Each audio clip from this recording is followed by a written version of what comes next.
Áudio dos ensinamentos de Meishu Sama, culto mensal de abril de 2023.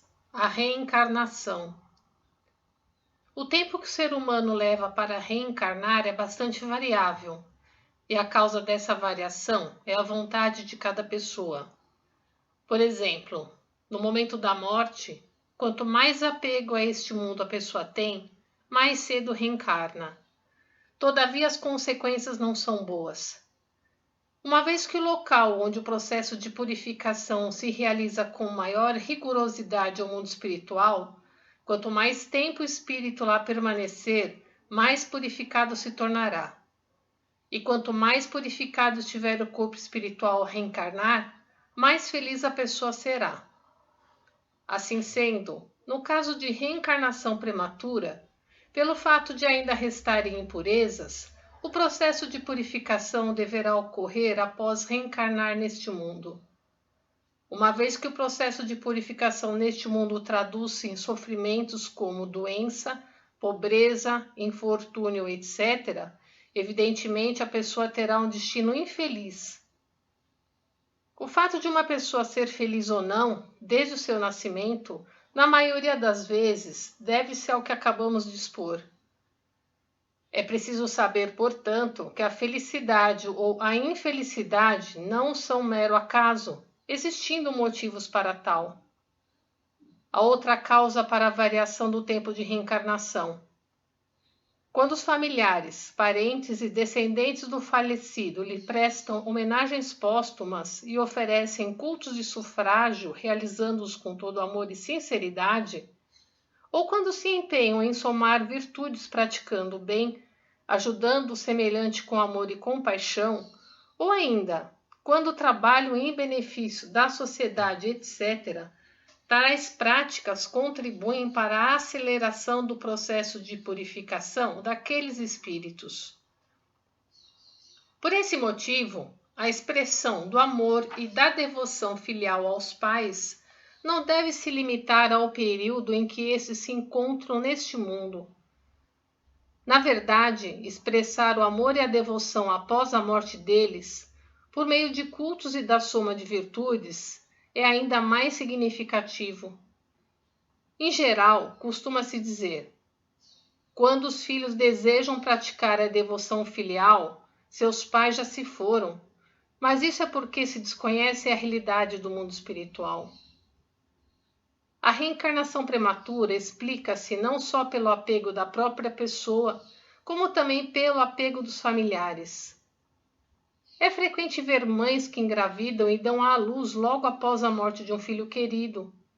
Nesses casos, isso significa que houve uma reencarnação muito rápida devido ao apego delas em relação ao filho que morreu.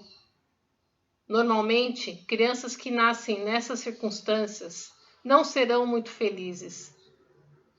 Em 23 de outubro de 1943. A causa das doenças, o pecado e as impurezas. A causa das doenças está nos nódulos de sangue turvo e de pus, que são projeções das nuvens do espírito da pessoa. De onde surgiram essas nuvens? Elas se originaram dos pecados e das impurezas, Tsumikegari. Há dois tipos de pecados e impurezas. Os hereditários, que são a síntese dos pecados e impurezas acumulados pelos seus antepassados, e os gerados nesta vida, que são aqueles acumulados pela própria pessoa. Começarei explicando os do primeiro tipo, que foram gerados pelos antepassados. Nós que estamos vivos não somos seres surgidos do nada, sem relação com coisa alguma. Na verdade, somos a síntese de milhares de antepassados e existimos como seres humanos que respiram na extremidade de uma sequência infinita de vida. Numa visão mais ampla, somos, portanto, uma existência individualizada no tempo, como um elo da corrente que une os antepassados com os descendentes. Em sentido restrito, somos uma peça destinada a firmar a ligação entre nossos pais e nossos filhos. Para explicar em profundidade as doenças causadas pelos pecados e impurezas dos antepassados, preciso falar sobre a vida após a morte, isto é, sobre a constituição do mundo espiritual, o que farei resumidamente. Ao deixar este mundo e passar pelo portal da morte, a pessoa tem de despir a roupa denominada corpo físico. Este pertence ao mundo material e o espírito ao mundo espiritual. Quando o corpo físico se torna incapaz de realizar atividades devido à doença ou à idade avançada, o espírito o abandona e vai para o mundo espiritual, onde está determinado que ele deve se preparar para nascer novamente no mundo material. Esta preparação consiste na purificação do espírito. A maior parte das pessoas carrega uma quantidade considerável de impurezas que se originam dos atos pecaminosos. Assim, quando são submetidas ao julgamento do mundo espiritual, feito com absoluta imparcialidade, a maioria acaba caindo no inferno. Ali, os espíritos dessas pessoas vão se elevando gradativamente por meio dos sofrimentos advindos das punições decorrentes de seus pecados. Nessa ocasião, impurezas espirituais, que são os resíduos da purificação dos pecados e das impurezas, fluem contínua e incessantemente para seus descendentes que vivem no mundo material. Como esses são a soma de seus antepassados, os resíduos são compartilhados entre os descendentes de acordo com o tipo de lei redentora de causa e efeito. Por ser uma lei do Supremo Deus, constituinte de todas as coisas, o ser humano não tem outro recurso senão submeter-se a ela. Esses resíduos espirituais fluem sem cessar para o cérebro e para a coluna vertebral dos descendentes. Ao penetrar em seus espíritos, imediatamente se materializam na forma de substância purulenta, que é a origem de todas as doenças. Falarei sobre o segundo tipo de pecados e impurezas, aqueles acumulados pelo próprio indivíduo e que todos entendem com facilidade. Ninguém consegue passar uma vida inteira sem cometer pecados. Esses podem ser de diversos tipos e classificados em graves, médios e leves. Exemplificando, há pecados contra a lei, contra a moral ou contra a sociedade. Há também pecados físicos que se manifestam em atos e pecados psicológicos que são cometidos apenas na mente da pessoa. Conforme disse Jesus Cristo, o fato de desejar a mulher do próximo já constitui pecado de adultério. Apesar de ser um mandamento bastante rigoroso, é uma afirmação correta. Embora não estejam violando nenhuma lei, pecados leves cometidos no dia a dia, os quais por serem tão pequenos, ninguém considera pecados, como ter raiva do próximo, querer que alguém sofra ou desejar praticar o adultério. Se forem acumulados por longo tempo, acabarão assumindo proporções consideráveis. Vencer uma competição, alcançar sucesso na vida, enfim, situações que envolvam perdas e ganhos, fazem com que a pessoa seja invejada e odiada por aqueles que se sentiram prejudicados. Esses tipos de ressentimentos acabam gerando uma espécie de pecado. Tirar a vida de seres vivos sem necessidade, ser preguiçoso, agredir as pessoas, desperdiçar recursos e bens, não cumprir os compromissos, mentir, dormir demais pela manhã, etc., tudo são pecados que as pessoas acumulam sem saber. Essa infinidade de pecados, mesmo sendo leves, ao longo do tempo acumulam-se no espírito em forma de nuvens. É comum pensar que os recém-nascidos não possuem pecados, mas não é bem assim. Todos os seres humanos, até se tornarem independentes, vivem sob a tutela dos pais e por isso devem dividir com eles a carga dos pecados e das impurezas. Poderão entender melhor esse raciocínio fazendo uma analogia com as árvores. Os pais constituem o tronco, enquanto os filhos são os galhos, e os netos os galhos menores.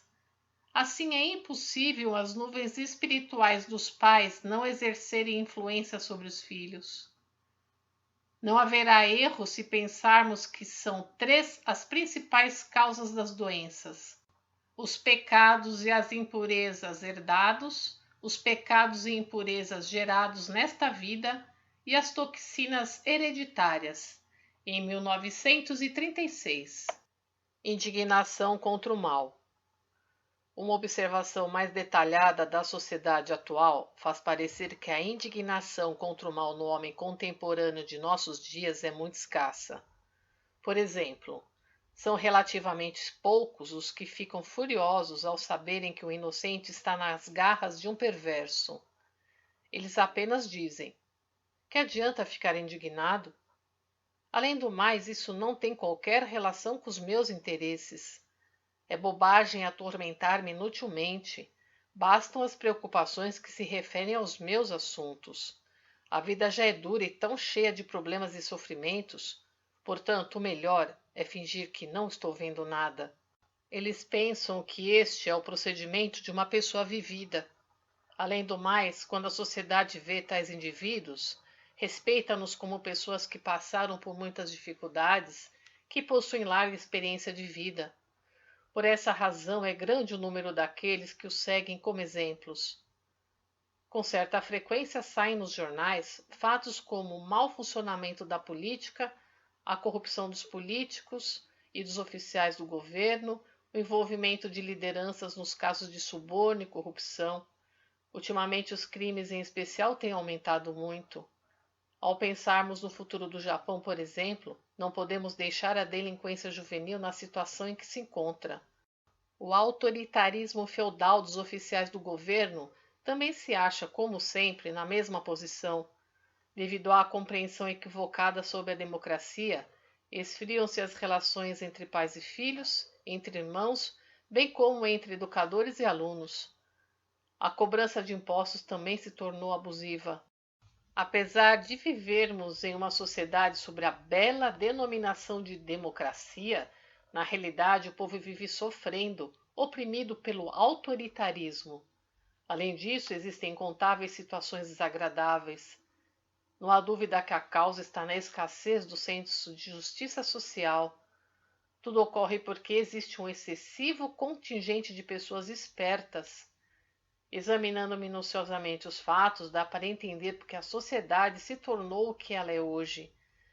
Em todas as épocas, os jovens são tomados por um grande senso de justiça e também por uma considerável indignação contra o mal. Ao concluírem sua vida escolar e ao se tornarem integrantes da sociedade adulta, enfrentam uma realidade tão inesperada que, à medida que somam experiências, seus pensamentos vão mudando. Se inexperientes clamarem indignados contra a injustiça ou a favor do senso de justiça, por exemplo, poderão criar inesperados mal-entendidos, ser evitados pelas pessoas e suscitar a antipatia de seus superiores, o que lhes poderá dificultar o sucesso na carreira. Assim, seu senso de justiça é posto em um canto do coração e eles passam a agir visando seus próprios interesses. A essa altura são tidos como pessoas que conseguiram dominar a arte de viver. Evidentemente, não posso dizer que tudo isso seja errado.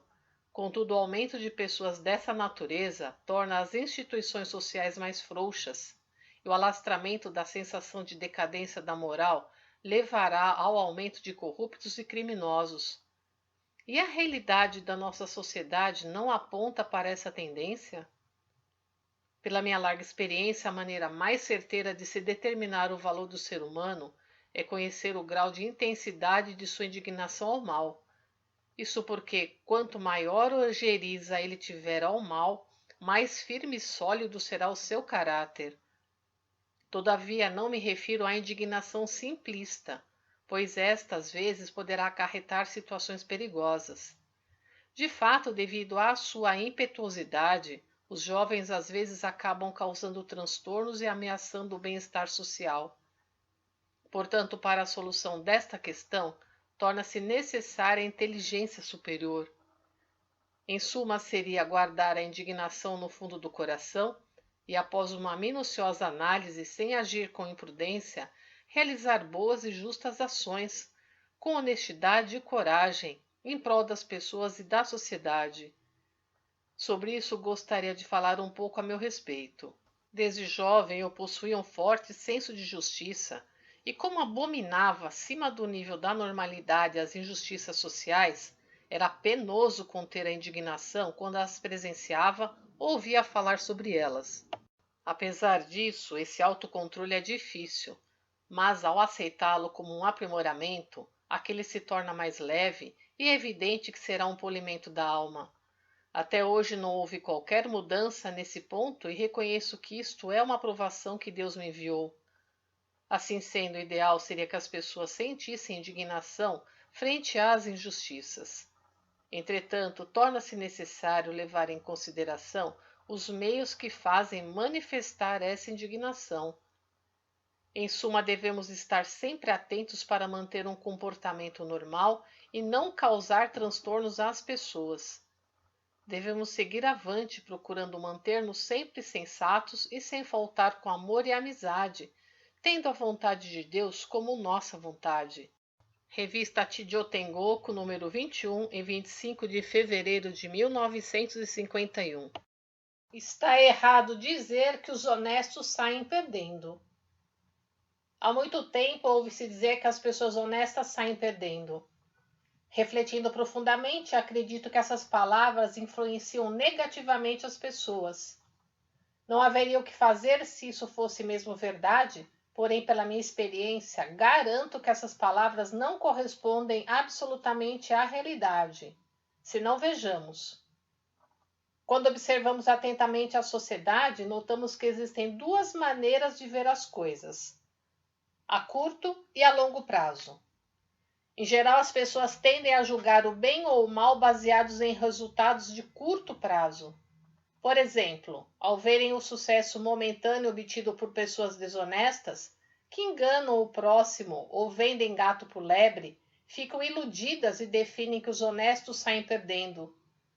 Todavia, é preciso que tais coisas sejam vistas a um prazo mais longo, pois inevitavelmente a farsa virá à tona e aquelas pessoas passarão por humilhações, podendo-se até afirmar que acabarão arruinadas. Em contrapartida, ainda que por um momento os honestos sejam mal interpretados, prejudicados ou colocados em posição desvantajosa, com o passar do tempo, infalivelmente a verdade será esclarecida e isso será determinante. Vou contar minha experiência a esse respeito. É constrangedor falar de mim mesmo, mas desde jovem sou muito honesto. Não consigo mentir de maneira alguma. Por esse motivo, sempre me diziam: um rapaz honesto como você nunca vai alcançar o sucesso. Se você não mudar seu pensamento e não for hábil em mentir, dificilmente será bem-sucedido na vida. Achando que eram palavras sensatas, empenhei-me para mentir durante algum tempo, mas não me sentia bem. Era tomado por uma angústia insuportável. Minha vida se tornava sombria e meus dias eram infelizes. Não havia, pois, condições para eu obter bons resultados em meus empreendimentos. Naquela época eu era comerciante, de modo que as táticas de negociação e as mentiras deveriam trazer-me muitas vantagens. Todavia eu não conseguia me sair bem e acabei decidindo voltar à honestidade, traço natural de meu caráter. O interessante é que depois disso, os resultados começaram a ser melhores do que eu esperava.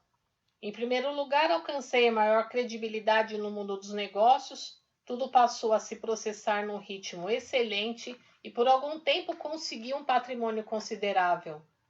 Assim deixei-me levar pela empolgação e dei um passo maior que a perna. Nessa situação, quando me deparei com a crise do setor financeiro, sofri uma derrocada a ponto de não conseguir mais recuperar-me. Foi isso que me fez abraçar a vida religiosa.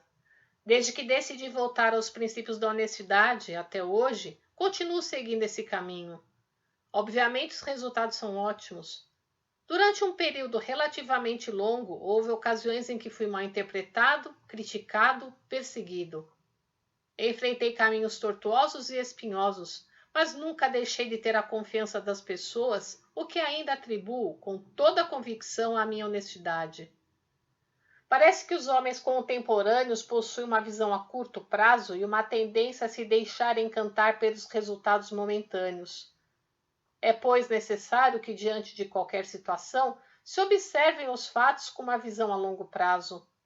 Isso é válido para todas as circunstâncias. Exemplifiquemos. Há políticos que, almejando conseguir o poder a curto prazo, forçam a situação. É o mesmo que colher um caqui ainda verde, não esperando que ele amadureça e caia, e ficar frustrado com a sua cica. Existe um ditado que diz: os políticos de grande envergadura pensam em termos de 100 anos, os de média em termos de 10 anos e os de pequena envergadura em termos de 1 ano. É exatamente assim. Infelizmente, hoje em dia, parece que o número de políticos de pequena envergadura é bem maior. A mesma lógica se aplica ao cultivo agrícola livre de adubos, que eu preconizo.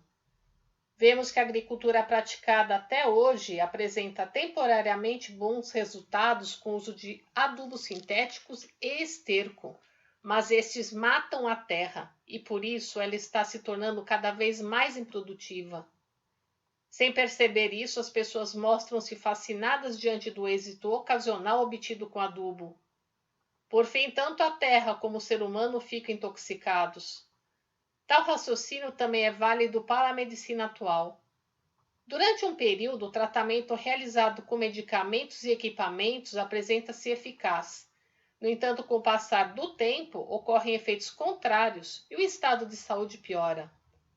Por terem ficado deslumbradas com o resultado momentâneo do início do tratamento, as pessoas voltam a utilizar os mesmos métodos e, em vista disso, a situação se agrava cada vez mais.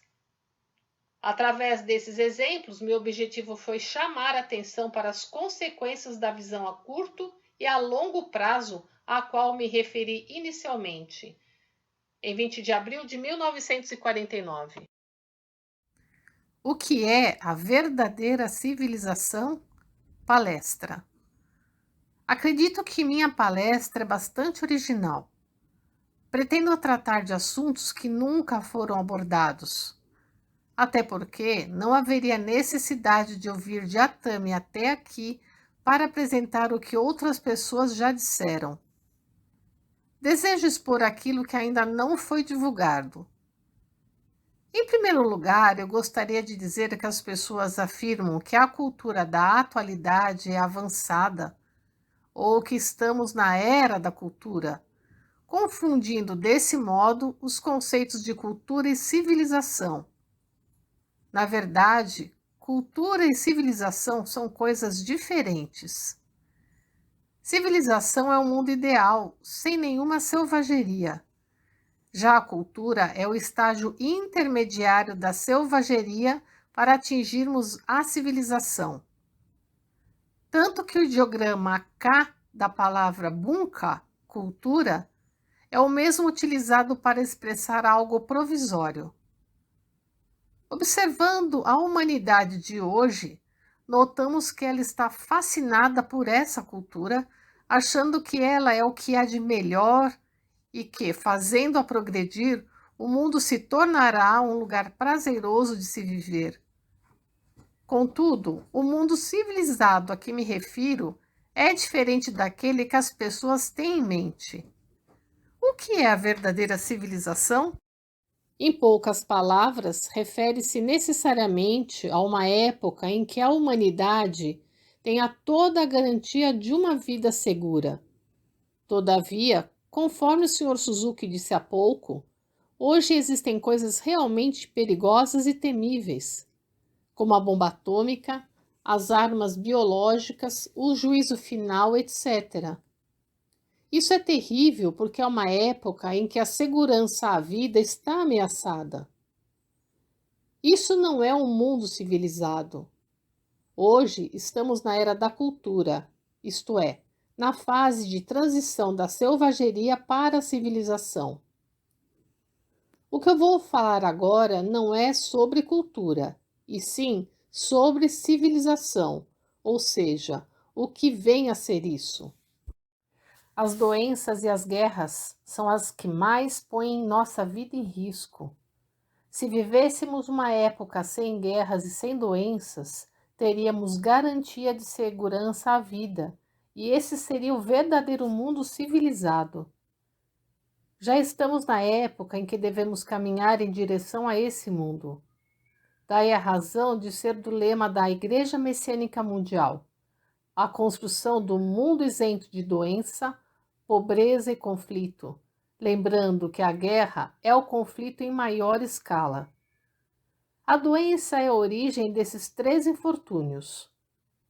Costuma-se entender como doença aquilo que provoca dores, coceira ou outras reações, interpretando-a sempre no sentido físico. Todavia, não é bem assim. Há dois tipos de doenças: doenças físicas e doenças espirituais. Dizem que este ano a disenteria, a tuberculose e outras doenças contagiosas aumentaram bastante e, por esse motivo, as pessoas estão amedrontadas. Entretanto, se hoje não se consegue sequer resolver as doenças físicas, não será possível formar um mundo civilizado, nem mesmo daqui a centenas ou milhares de anos. Quanto à pobreza, sua causa é a doença física. Experimente investigar o motivo da pobreza de uma pessoa. Invariavelmente é a doença. São casos como a perda de emprego devido à enfermidade ou à impossibilidade de trabalhar pela mesma razão. A doença em si, e mais a falta de recebimento do salário, constituem uma dose dupla de sofrimento que se reflete negativamente, não só no próprio doente, mas também em parentes e amigos. A causa das guerras também é a doença. Trata-se da doença espiritual. É comum utilizar a expressão fabricantes de guerras para denominar aqueles que as causam.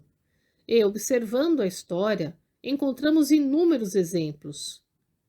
Esses indivíduos que recebem o título de heróis têm força e inteligência, mas no fundo sofrem de uma espécie de doença espiritual. Por essa razão, torna-se necessário erradicar não só a doença física, como também a espiritual.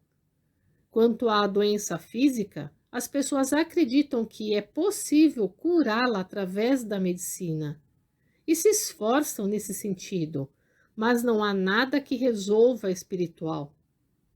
Para isso, só existe um meio: a religião.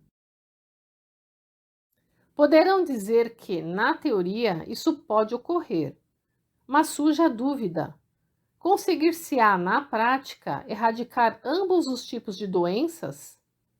Sim, através do Diorei, ao qual o Sr. Suzuki se referiu há pouco. O Diorei extinguirá as doenças físicas e espirituais. Dessa forma, surgirá um mundo civilizado. Observando o estado em que se encontra a humanidade e a cultura, concluo que isso não é civilização.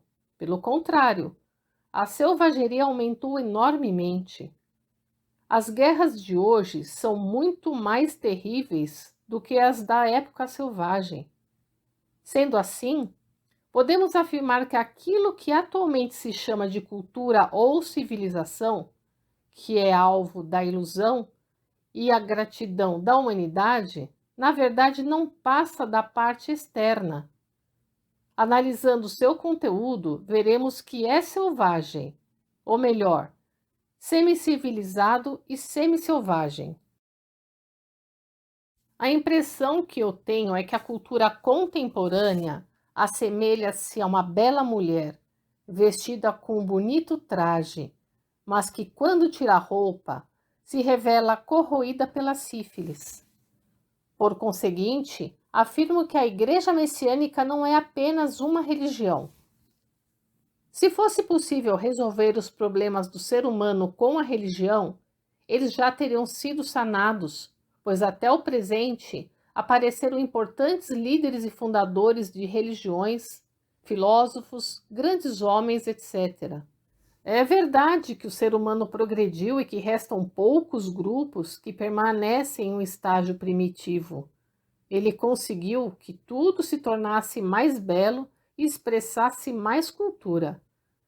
Todavia, ainda não foi possível garantir a segurança à vida, porque as religiões que surgiram até hoje não possuíam força suficiente.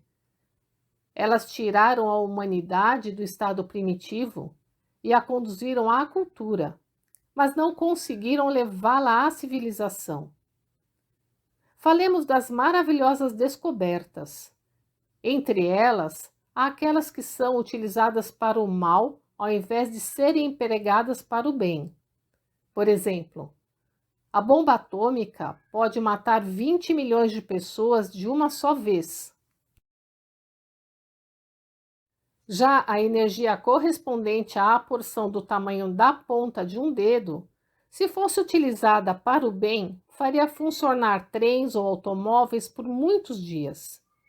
Mesmo o avião, se for utilizado como meio de transporte, não existe nada mais rápido e útil. Porém, se usado para lançar bombas, não há máquina mais temível. Esta é a cultura científica que progrediu até hoje. Contudo, falta algo muito importante e, devido a isso, tende-se a fazer mau uso das coisas. Este é o sofrimento da humanidade. O ponto fundamental para que as coisas sejam utilizadas para o bem é a alma.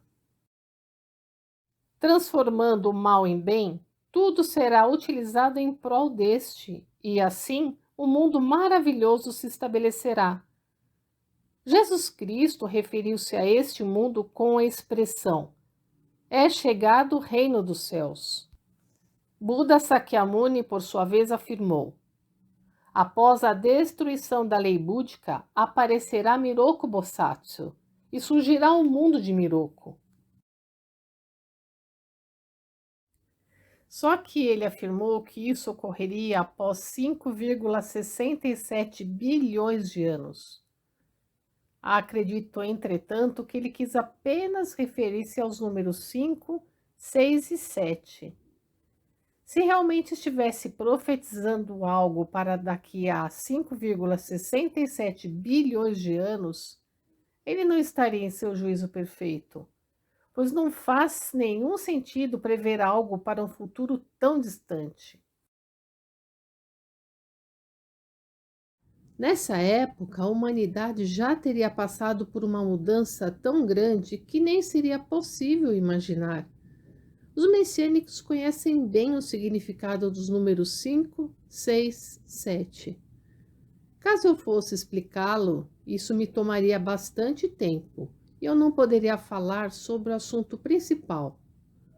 Com relação à profecia de Jesus Cristo, eu penso que, ao invés de dizer é chegado o reino dos céus, ele poderia ter dito: vou construir o reino dos céus.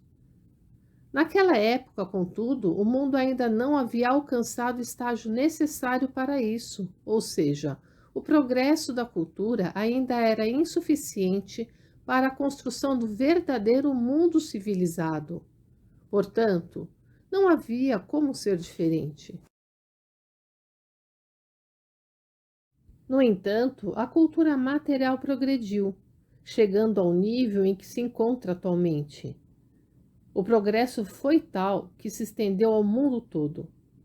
O que eu estou dizendo pode ser ouvido através dos modernos meios de comunicação nos 4 cantos do mundo.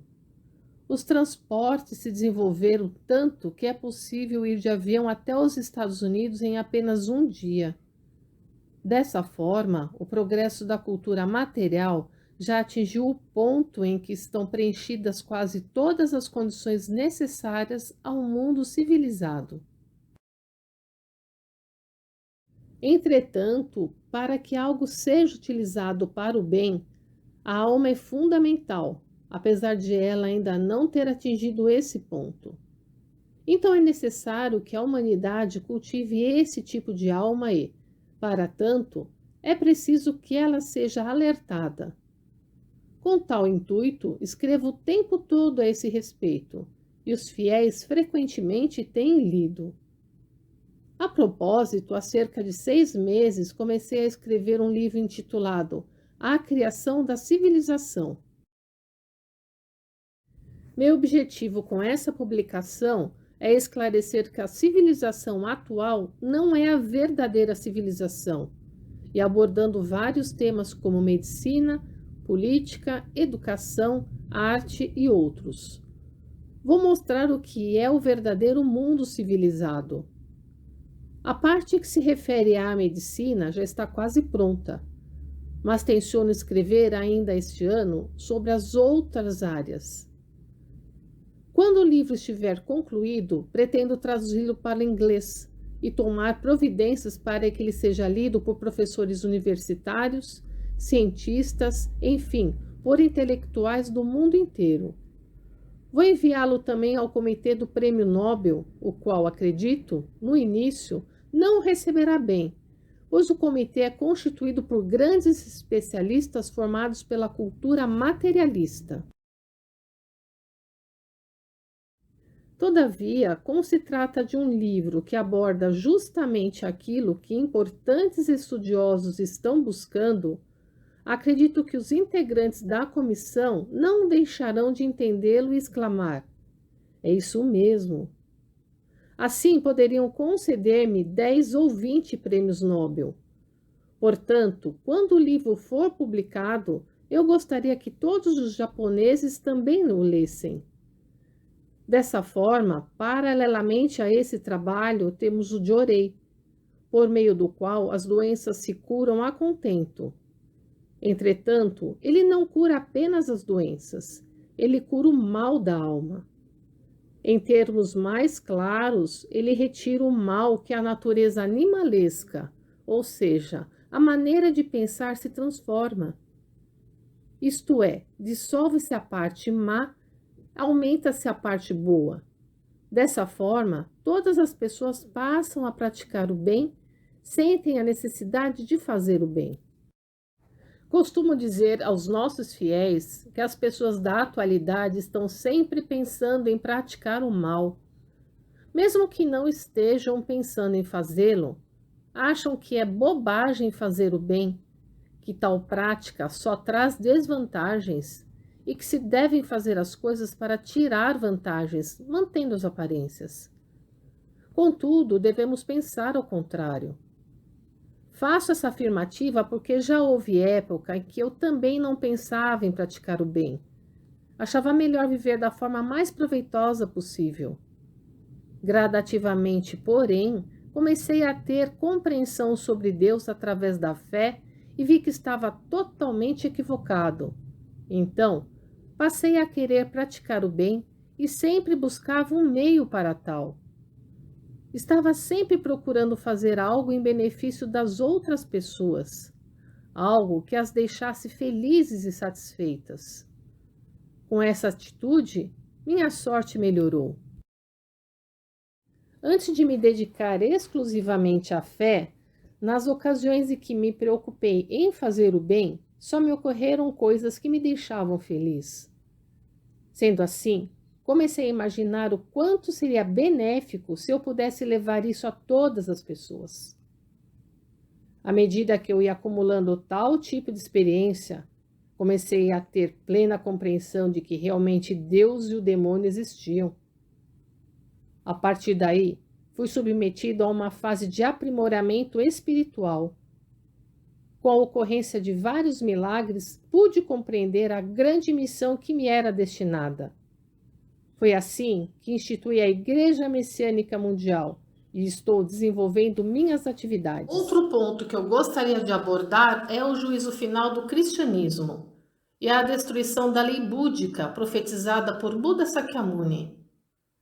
Apesar de muitos líderes e fundadores de religiões terem feito profecias semelhantes, tratarei apenas dessas duas. O que vem a ser o juízo final?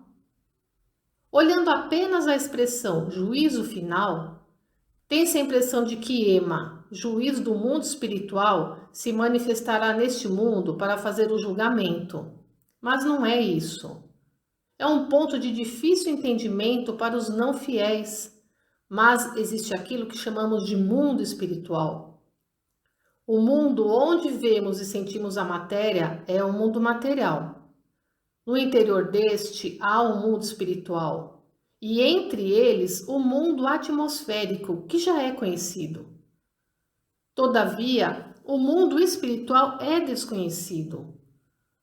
Conforme citei há pouco, referentemente à passagem da era da selvageria para a era da cultura e desta para a era da civilização, o universo obedece a uma constituição tripla: mundo material, mundo atmosférico e mundo espiritual.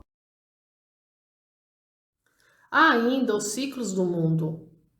Assim como existe alternância entre o claro e o escuro, entre o dia e a noite no espaço de 24 horas, há essa mesma alternância no espaço de um ano. O claro e o escuro em um ano podem ser comparados ao verão e ao inverno, respectivamente.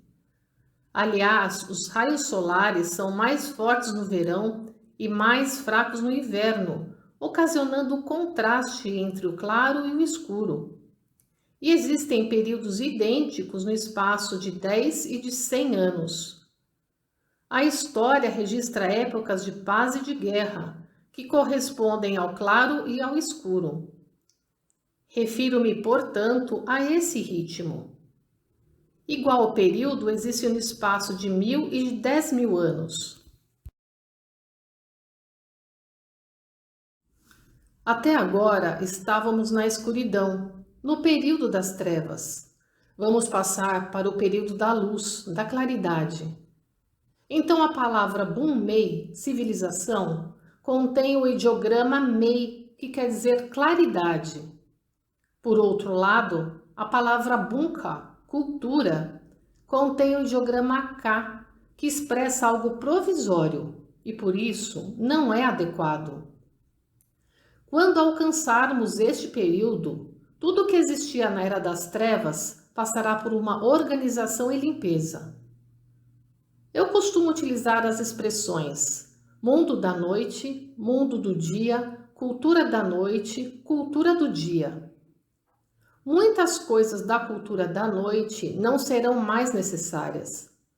Por exemplo, durante o dia não precisamos de lâmpadas. Da mesma forma, aquilo que pertencia à era da noite se tornará desnecessário e será destruído. Julgamento é a separação do que é do dia e do que é da noite.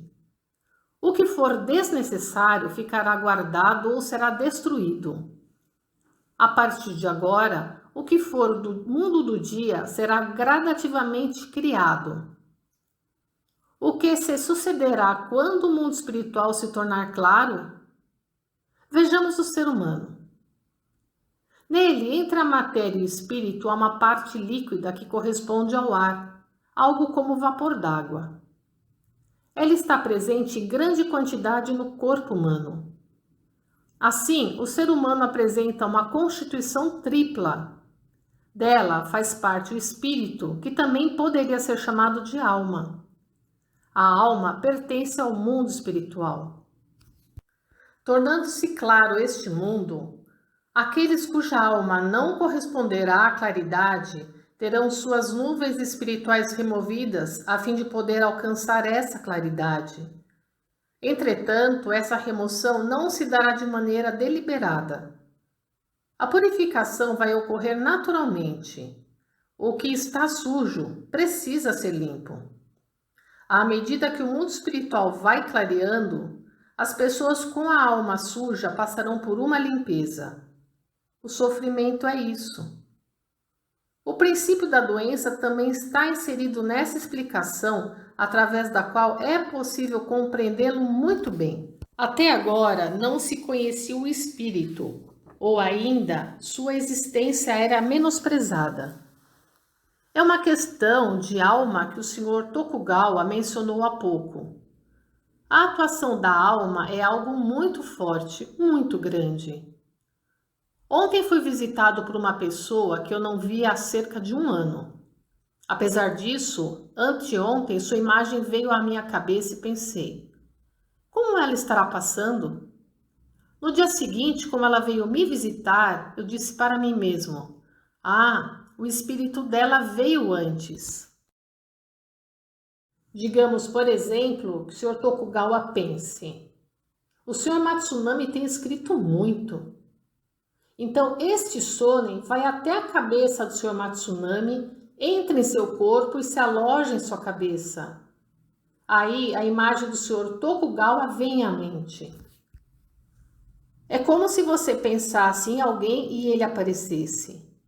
Em suma, isso é o elo espiritual, que nesse caso é o fio condutor do sonen. É muito interessante interpretar as questões amorosas por meio da atuação dos elos espirituais. Todavia, no momento, meu objetivo não são as questões amorosas. O assunto se tornará mais claro para os senhores se ingressarem na nossa fé.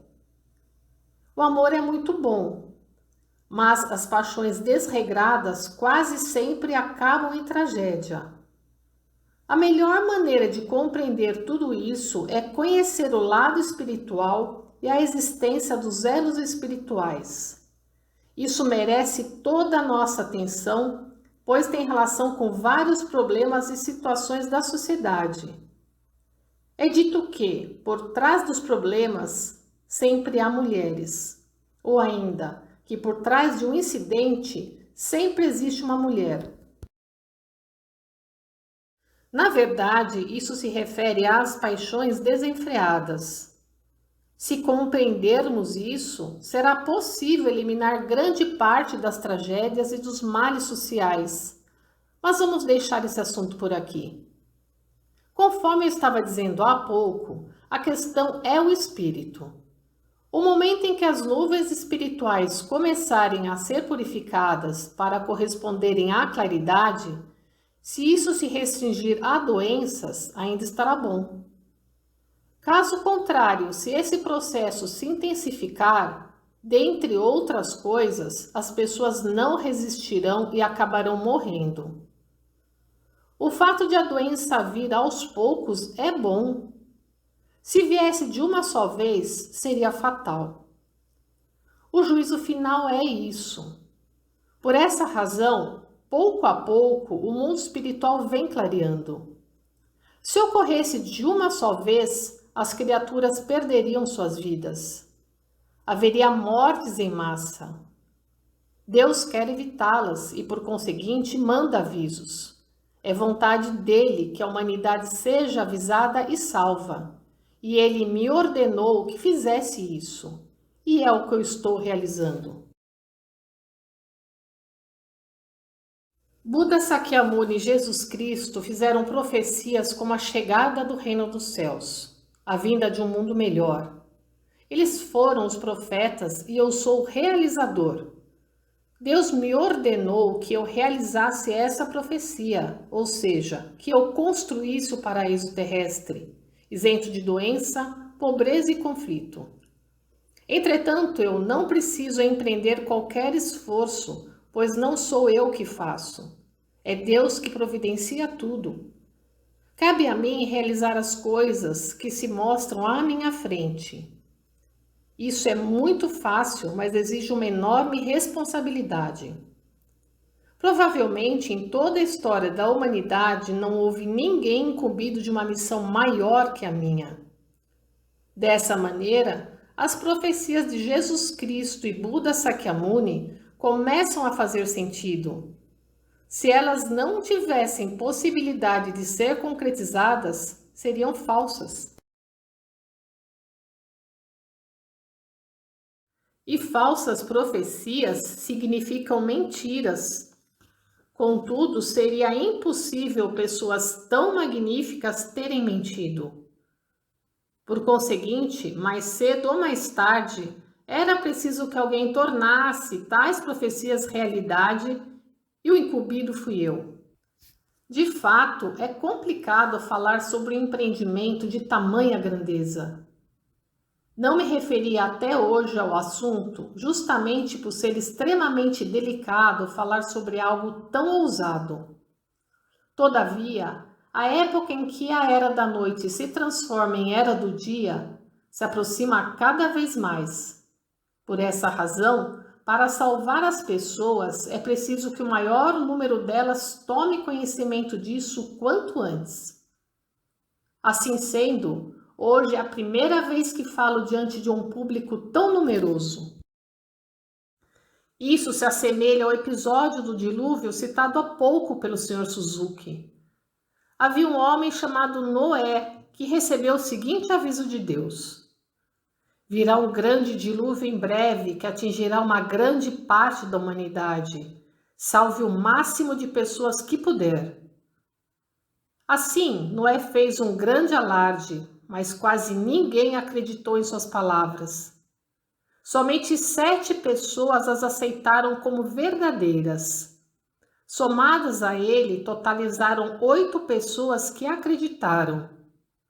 Quando pensou no que fazer, Deus ordenou: construa uma arca. A arca de Noé tinha o formato de uma noz. Ela tinha esse formato, pois na hora do dilúvio, animais ferozes e grandes cobras iriam subir no barco. E para se proteger desse perigo, a arca foi feita assim. Depois de algum tempo começou a chover. Há 2 versões a respeito. Uma diz que choveu durante 40 dias seguidos. A outra foram 100 dias. Fossem 40 ou 100, o que interessa é que choveu durante vários dias consecutivos. A água foi subindo cada vez mais até transformar-se em dilúvio. Salvaram-se apenas os que estavam na arca. Aqueles que se encontravam em barcos comuns ou que escalaram as montanhas acabaram perecendo. Esses últimos devorados pelos animais ferozes. Somente 8 pessoas se salvaram e dizem que os representantes da raça branca são seus descendentes. Em linhas gerais, acredito que essa história não é errada.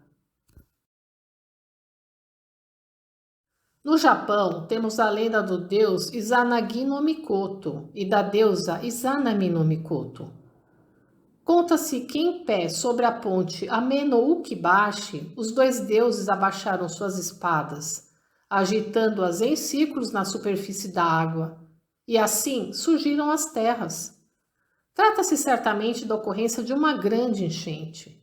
Já de acordo com o Shintoísmo, houve ação da maré alta e da maré baixa. A maré baixa é o recuo das águas e Izanami no Mikoto encarregou-se disso.